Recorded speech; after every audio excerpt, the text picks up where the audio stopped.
Team है, किस तरह से टीम हम लोग का बिल्ड होता है एंड किस तरह से उस टीम जो बिल्ड करते हैं वो टीम वाले किस तरह से काम करते हैं। ठीक है, मान लीजिए कंपनी अपना जो है खुद का एक सेटअप बनाया है जिसको आप बोलते हो या फिर हम लोग बोलते हैं L one team. L one team का काम क्या है? They are responsible to monitor the ticketing queue and emails and monitoring tools. Okay, they are responsible to monitor the ticketing queue यानी कि टिकट क्या आ रहा है नहीं आ रहा है उसको वो लोग मॉनिटर करते हैं। एंड ईमेल्स, ईमेल भी मॉनिटर करते हैं। एंड मॉनिटरिंग टूल्स, टूल्स को भी मॉनिटर करते हैं। टिकट को भी मॉनिटर करते हैं, मॉनिटरिंग टूल्स में भी मॉनिटर करते हैं। आप बोलोगे ये मॉनिटरिंग टूल्स क्या है? ईमेल तो आपको पता है, टिकटिंग टूल्स समहाउ टिकट जो क्यू है समहाउ आपको बता दिया मैंने। टिकट कोई भी यूजर को कोई भी प्रॉब्लम होता है तो वो खुद रेज करता है, फिर on behalf of user service desk वाले रेज करके असाइन कर देते हैं। तो वो जो टिकट हम लोग के क्यू में आता है उसको हम लोग को मॉनिटर करना पड़ता है। जो भी टिकट आके क्यू में पड़ा है उसको हम लोगों को एक्नॉलेज करना पड़ता है। विदाउट एक्नॉलेजिंग यूजर को पता नहीं चलेगा काम शुरू हुआ कि नहीं। तो इसीलिए हम लोग को मॉनिटर करना पड़ेगा। अगर मॉनिटर नहीं करते हैं तो हम मिस कर जाएंगे। ठीक है, देन मॉनिटरिंग टूल्स हम लोग मॉनिटर करते हैं। मॉनिटरिंग टूल्स में हम लोग का एप्लीकेशन कैसे रन कर रहा है, कैसे बिहेव कर रहे हैं, वो सारे इंडिकेशन देते रहते हैं, तो उसको भी मॉनिटर करना है। तो आइडेंटिफाई द इशू, इशू को आइडेंटिफाई करने के लिए। Okay, and acknowledge them as per the SLA.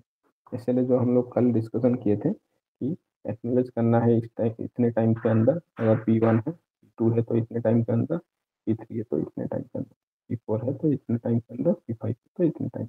तो उस एसएलए के हिसाब से हम लोग को, अगर हम लोग L1 में है हम लोग को इस तरह से काम करना है।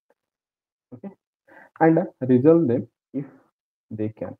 अगर वो रिजल्व कर पाएंगे तो वो लोग रिजल्व करते हैं। दैट मीन्स ऐसा नहीं है कि कोई एक इंजीनियर है वो बोलेगा मैं रिजल्व कर पाऊंगा तो करूंगा, तो नहीं करूंगा। तो आपका वो रोल्स एंड रिस्पॉन्सिबिलिटी डिफाइन किया गया है कि आप अगर रिजल्व कर पाओगे तो करोगे, नहीं तो छोड़ दोगे यानी that means if steps are not there in our document, अगर डॉक्यूमेंट में आपका स्टेप्स नहीं है देन आप उसको छोड़ दो। Else escalate the issue to L2, या फिर आप उस इशू को एस्केलेट कर दोगे L2 टीम के पास। क्या करता है L2 टीम, जो कि L1 वाले एस्केलेट करते हैं, they need to investigate and resolve the issue even if documents are not there for that issue.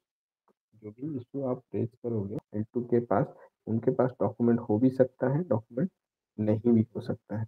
Document हो चाहे डॉक्यूमेंट ना हो, उन लोगों को रिजॉल्व करना पड़ेगा।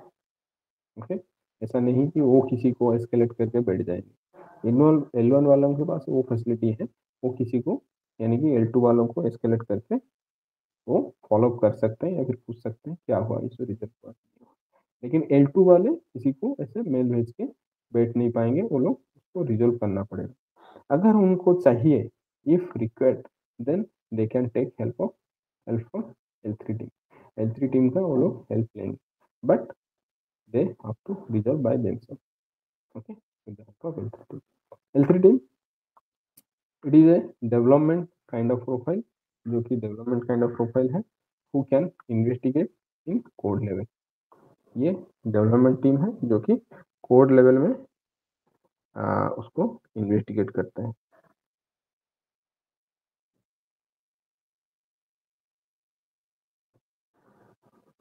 ओके, इन्वेस्टिगेट करते हैं कोड लेवल में। ओके, हाय शेफाली, सुनी बच्चों? हेलो,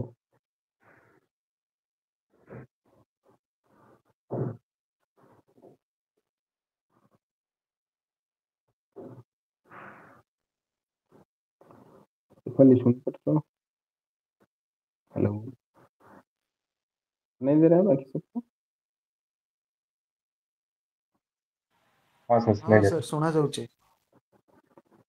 ओके ओके, ठीक फाइन।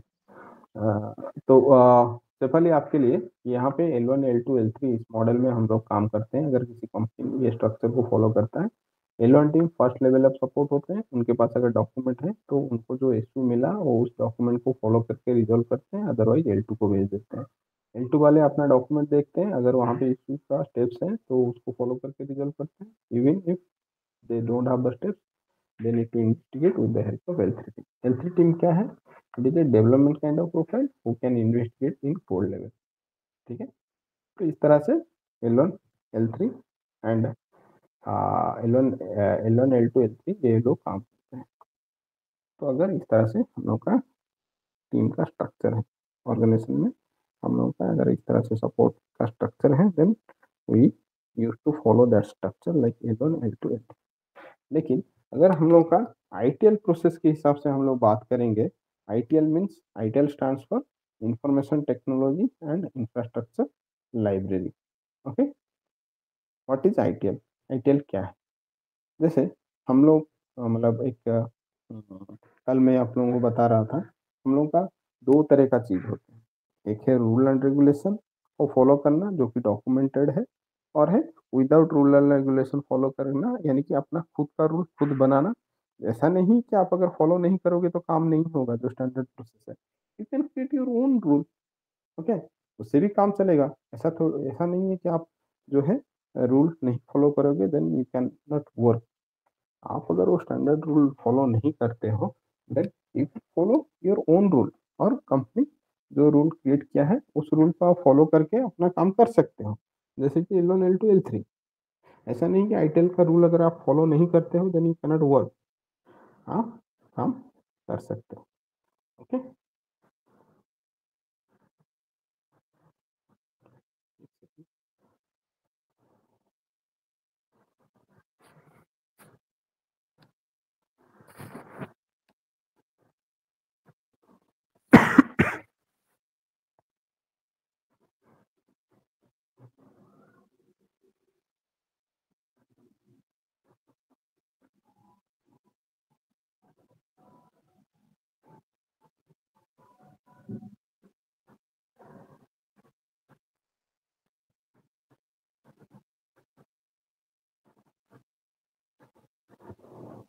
आप फॉलो करके वो रूल एंड रेगुलेशन, अपना जो खुद का रूल एंड रेगुलेशन है उसको भी फॉलो करके काम कर सकते हो, या फिर जो स्टैंडर्डाइज जो रूल एंड रेगुलेशन है उसको भी फॉलो करके आप काम कर सकते हो। ये जो आईटीएल है वो है standardize rule and regulation.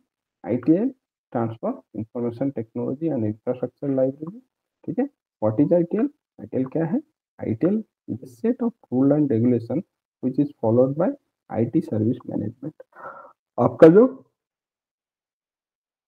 IT service management है, ओके, आईटी सर्विस मैनेजमेंट, तो आईटी सर्विस मैनेजमेंट में जो आईटी में आप सर्विस प्रोवाइड करते हो, ओके, जिसको हम लोग आईटी सर्विस मैनेजमेंट बोलते हैं। तो आप लोगों को यहाँ पे मैं बता दूं कि आईटी सर्विस मैनेजमेंट किसको बोलते हैं।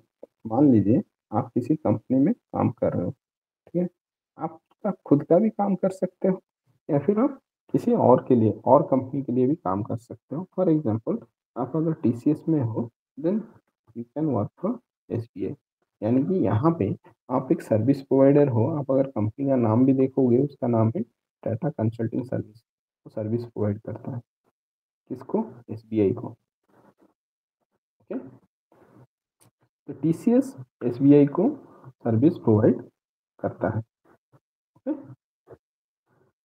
तो यहाँ पे टीसीएस में जो काम कर रहे हैं दो dollar known as service provider.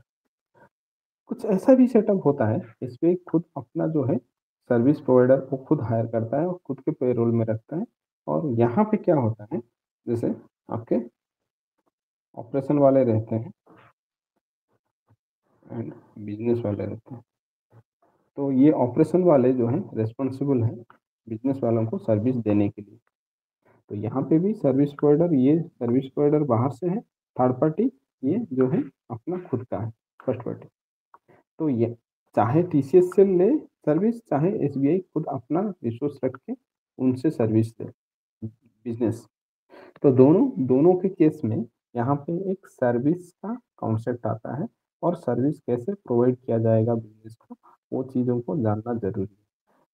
ऐसा नहीं कि आप बोलोगे नहीं मैं तो एसबीआई का खुद हूँ, मैं अपने मर्जी से सर्विस प्रोवाइड करूंगा बिजनेस को, नहीं, that can not be possible. Because business अगर ठीक से नहीं चलेगा तो सारा पैसा वहीं से जनरेट होता है ना डायरेक्टली, तो आपको सैलरी कहाँ से मिलेगी? So they set up some certain rule and regulation, ताकि आपका ऑपरेशन जो है, आपका काम जो है स्मूथली चले। ITL defines the organisational structure and skill requirement. ITL आपका डिफाइन करता है कि आपका ऑर्गेनाइजेशनल स्ट्रक्चर किस तरह का होना चाहिए, एंड आपका जो है ऑपरेशन या फिर स्किल्स क्या चाहिए। ऑर्गेनाइजेशन स्ट्रक्चर कैसा होना चाहिए, एंड उस ऑर्गेनाइजेशन को चलाने के लिए क्या रिक्वायरमेंट्स चाहिए। Okay, skills requirements of an IT organization, and set up standard operational management procedures to allow the organization to manage an IT operation and associated IT infrastructure। Total उसका जो infrastructure हो गया, उसका ऑपरेशन हो गया, वो सारे चीज किस तरह से काम करेंगे, वो सारे आपके आईटीएल में डिफाइन किए जाते हैं। ओके, तो आईटीएल एक ह्यूज एरिया है जहाँ पे आपका आईटी इंफ्रास्ट्रक्चर किस तरह से चलेगा, एंड आपका किस तरह से काम होगा, वो सारे चीज डिफाइन किए गए हैं। तो आईटीएल जो है, उसका जो फ्रेमवर्क है, वो एक्चुअली 7 डिस्टिंक्ट एरिया को कंटेन करता है। जो 7 डिस्टिंक्ट एरिया है, आप उसको 7 डिस्टिंक्ट बुक बोल सकते हो। ठीक है, जैसे फर्स्ट आपका है सर्विस सपोर्ट, सर्विस डिलीवरी। ये दोनों जो है, सर्विस सपोर्ट जो है वो हम लोग का एरिया है, सर्विस डिलीवरी डिलीवरी जो है हम लोग का जस्ट ऊपर वाला एरिया है, यानी कि मैनेजमेंट लेवल में। ओके, आईटेल फ्रेमवर्क में service support and service delivery, हम लोग सर्विस सपोर्ट को डिटेल में जानेंगे, एंड सर्विस डिलीवरी को थोड़ा ब्रीफली जानेंगे। ठीक है, जो आईसीटी आईसीटी है वो है information and communication technology infrastructure management, वो मैनेजमेंट के लिए है।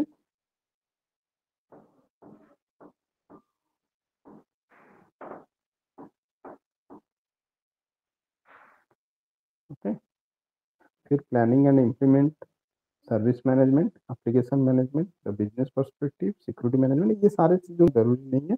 If you can able to remember it's okay, otherwise only service support and service delivery के बारे में आपको जानना।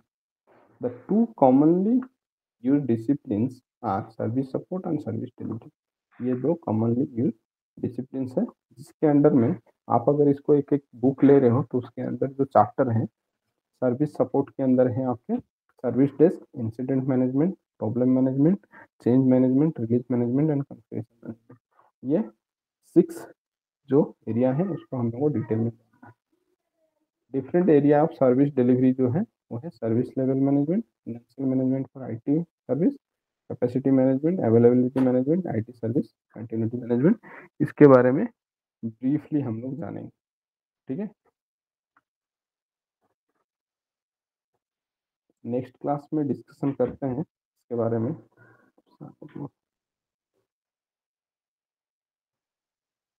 कोई डाउट है क्या जो हम लोग का एसक्यूएल हम लोग डिस्कशन किया अभी? इसको और थोड़ा सा जो हम लोग आईटीएल स्टार्ट किए हैं उसको थोड़ा सा रिकैप करेंगे, and फिर से उसके बारे में डिस्कशन करेंगे इन डिटेल। कुछ डाउट है किसी को? नहीं सर। थोड़ा ओके, चलिए, थोड़ा दिवाली कुछ कुछ परचेज करने जाना, तो नेक्स्ट क्लास में